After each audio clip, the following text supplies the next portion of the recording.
Hi, I'm Kim Skildum-Reid from Power Sponsorship in Sydney, Australia, and here is today's question.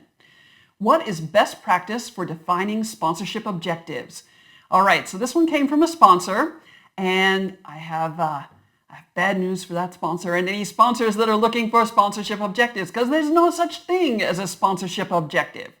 Now, a great illustration of this sort of comes from my past as a consultant. I mean, I'm still a consultant, but this is from a consultancy that I did quite a while ago, and it just illustrates this point perfectly.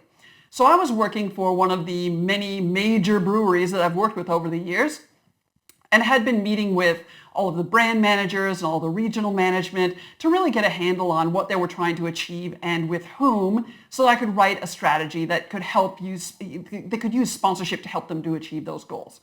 So I was meeting with the brand manager of the flagship, one of the oldest brands of this portfolio. And he brought me through their brand plan, which is very well thought out, really, really interesting, multifaceted, very useful. And I'm thinking, okay, I can really work with this. And then as soon as he was done presenting that, he turns to me and said, but all we really want from sponsorship is awareness. And I'm thinking, mate, you've got a brand that's over 140 years old. Do you suffer from an awareness problem? And he said, oh no, well, I mean, we've got 96% awareness, but I'm not going to be satisfied until we get to 100%. And I said, mate, I have news for you. That 4%, they're ignoring you on purpose.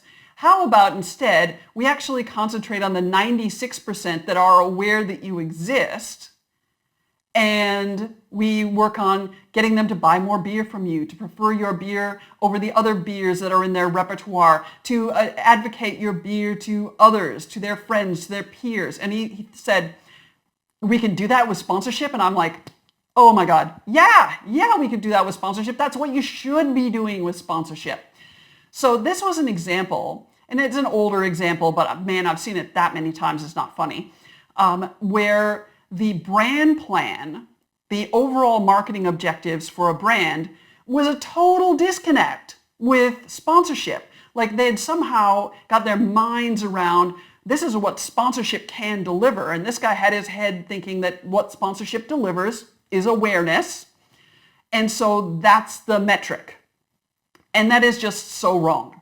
So what to do instead? Sponsorship is really just another amazing and super powerful and super meaningful, relevant tool to achieve the same overall marketing and business objectives that you're trying to achieve in lots of other ways. So in terms of marketing objectives, it's about changing or reinforcing perceptions around the brand, changing or reinforcing behaviors around the brand, and enhancing and deepening alignment to the brand. So those are, basically every marketing objective falls into one of those three buckets.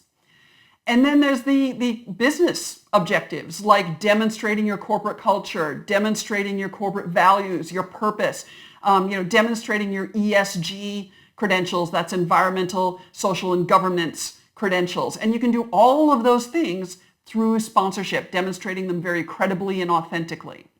So any given sponsorship is going to be achieving a subset of multiple ones of those objectives. And it might be mostly marketing objectives, and some sponsorships might be mostly overall business objectives.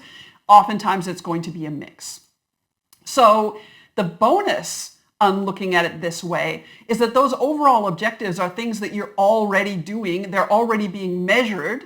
So you have the benchmarks and the mechanisms for measuring the results of the sponsorship already. So that's a bonus right there. It's like, pull it back to overall marketing and business objectives, and you've got benchmarks and mechanisms for measurement. Boom, done, job done. And in terms of your timing, this is also really important. So determine those objectives, that subset, and create a draft leverage plan to achieve them before you negotiate, because that's going to really, really help you negotiate for stuff that's specifically going to help you to achieve those goals when you leverage. Need more assistance? Recommended additional resources and reading can be found in the video description. If you need professional help of the sponsorship type, of course, I provide strategic sponsorship consulting, in-house and group training, keynote speeches, coaching, and sponsorship systems design for large, diverse, or far-flung organizations. Please note, I'm not a sponsorship broker and I can't help you to secure sponsorship. There's also information in the video description about my comprehensive, on-demand online sponsorship courses for both sponsors and rights holders. Feel free to drop me a line if you have any questions about this video, or if you have a question you'd like me to address in another one of these Ask Me Anything videos. Contact details are in the description. If you found this video valuable, I suggest you subscribe to the channel so you hear about new how-to content as it becomes available. Thanks for watching and happy sponsorship.